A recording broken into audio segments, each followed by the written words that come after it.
At my brother's engagement party. In front of friends, family, and 100 smiling strangers. His fiancée turned to me, with her perfect hair, perfect dress, and said, "You're the reason everything goes wrong. You're a curse." And I just stood there, frozen, humiliated, until my 7-year-old. She stepped forward, looked her dead in the eye, and said something I'll never forget. Something that made the whole room fall silent. "My name is Emily. 5 years ago, I was married. I had a house, a husband, and a little baby girl. Life wasn't perfect, but it felt safe. It felt like ours. Then, one winter morning, everything shattered. A truck ran a red light. By the time I got to the hospital, there was no us anymore. Just me and Lily. I was 28, widowed, broke, and suddenly responsible for a whole world in a tiny pair of pajamas. I moved back into my mother's house. Took 2 jobs. Cut coupons. Went to sleep with guilt. Woke up with fear. But I never let Lily see that. To her, I was super mom. I fixed boo-boos, sang lullabies, and somehow made pancakes smile. My brother Josh, he was my rock. He helped watch Lily when I worked nights. He brought groceries when I couldn't afford them. He even got Lily her first bike. Then came Claire. Claire was everything I wasn't. Blonde, perfect, well off. Her nails never chipped. Her smile was practiced. She smelled like expensive soap and judgment. The first time we met, she scanned me head to toe like I was a charity case. She laughed when Lily handed her a drawing. Called my minivan adorable. Told Josh I needed to rebuild and move on.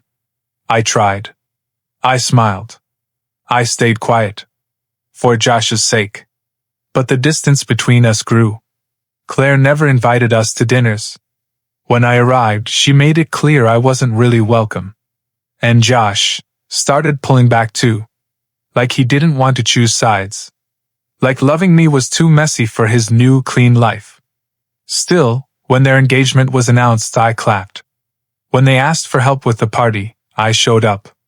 Because that's what family does, even when it hurts. And I brought Lily, because she deserved to see joy. To believe in happy endings, even if I didn't anymore. But standing in that room, dressed in borrowed heels, holding a child who had been my reason to breathe. I never expected to be humiliated.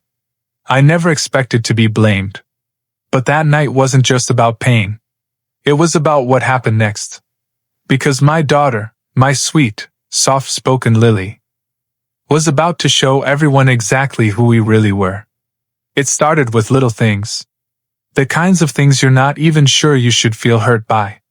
Claire would smile when other people were watching, but as soon as we were alone, her expression went cold. She never said my name. She called me her, or Josh's sister. When Lily ran up to show her a picture she'd drawn for their wedding, Claire just blinked and said, "That's nice," then turned away. At family dinners, I'd offer to help in the kitchen.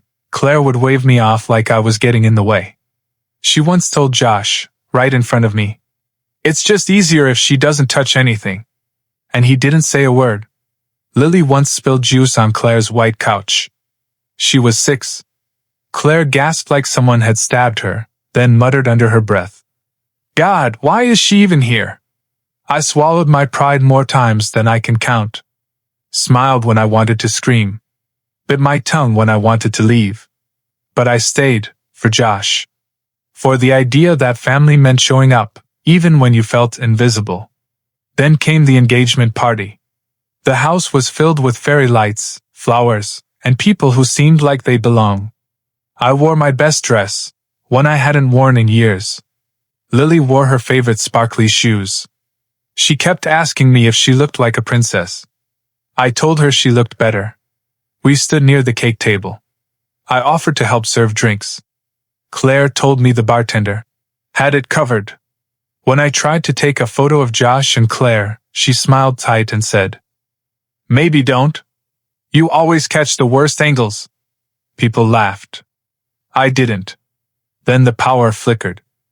Someone bumped the dessert table. One of the flower arrangements tipped over. Claire spun around, pointed at me, and snapped, loud enough for the room to hear. Ever since she got here, things keep going wrong. She's bad luck. Laughter stopped. Music faded. I stood there holding my daughter's hand, praying no one saw the tears in my eyes. And Josh? He just looked at his shoes. It was the moment I realized. I had let them walk all over me for too long. But my 7-year-old. She hadn't. The room went dead quiet. I could feel the weight of everyone's eyes on me. Some full of pity. Others silently agreeing. But no one said a word. I wanted to leave. Just walk out. Take my daughter and disappear before the tears made it past my eyelids. I was gripping Lily's hand, hard, maybe too hard, but she didn't pull away. Instead, she let go. She stepped forward.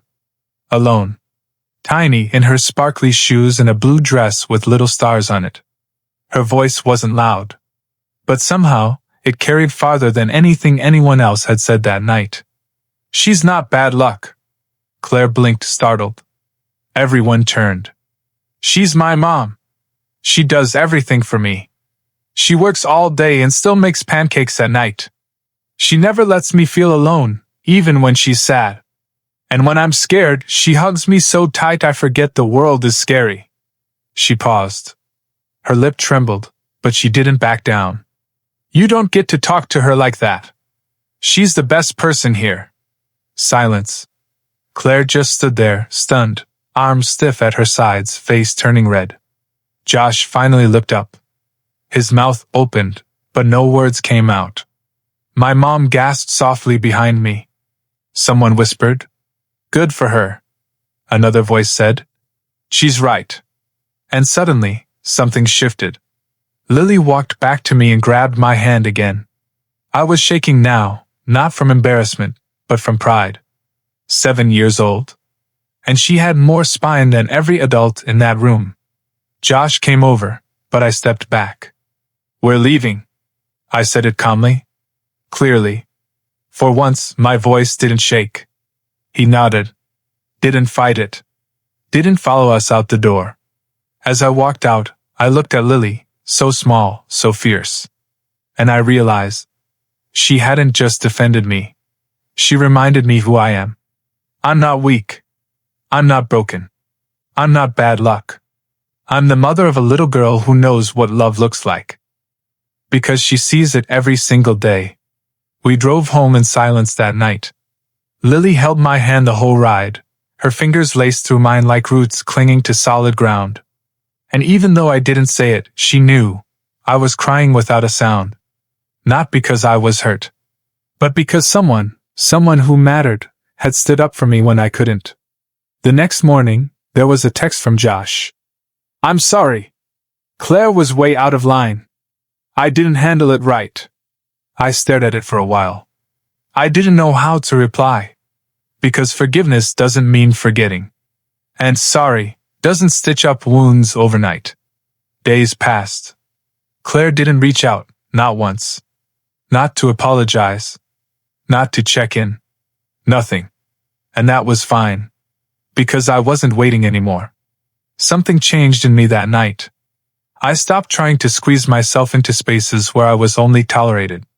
I stopped attending gatherings just to prove I was still part of the family. Instead, I started hosting my own. Lily and I baked cookies. We invited neighbors. We lit up our tiny living room with fairy lights and laughter. No judgment. No icy stares. Just warmth. Just love. And people showed up, real people. People who saw us. Not as a tragedy. Not as baggage. But as something beautiful and whole. Josh came by eventually, alone. He brought a gift for Lily and looked me in the eye for the first time in a long time. He didn't say much, but he hugged me tight. And that said enough. As for Claire, the wedding was postponed. Rumors circled. Something about differences in values. I didn't ask questions. I didn't need to. Sometimes, justice doesn't come loud. It comes quietly, when the people who tried to dim your light end up exposed by their own shadows. And Lily? She still talks about that night.